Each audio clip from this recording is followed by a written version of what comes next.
আসসালামু আলাইকুম। আজকে আমি ভর্তার মাধ্যমে ভিডিওটা শুরু করতেছি। আর এখানে আমি লাউয়ের ছোলকা দিয়ে তারপরে পেঁয়াজ, মরিচ, রসুন, ধনেপাতা সবকিছু মিলিয়ে একটা ভর্তা বানায় নিচ্ছি। আর ভর্তাগুলো বানাচ্ছি আজকে বাসায় চিতই পিঠা বানানো হবে।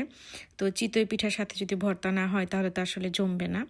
তো চিতই পিঠার সাথে আজকে আমরা 4 ধরনের ভর্তা করছি। আরেকটা এই যে আমি এখন বাটতেছি সরিষা ভর্তা, তারপর ছিল চ্যাপা শুটকির ভর্তা আর কালো জিরা ভর্তা। আর এদিকে মুরগি ভেজে নিছি আর কড়াইতে তো মশলা টশলা সব কষাইতেছি, মুরগি রান্না করব।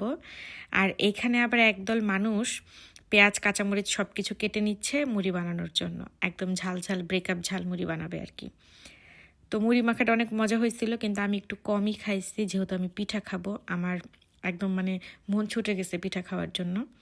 তারপরে যে এটা আমাদের একদম ফাইনাল খাওয়া দাওয়ার ছবি, ছবি না ভিডিও। আমরা ডিম পিঠাও বানানোর চেষ্টা করছিলাম।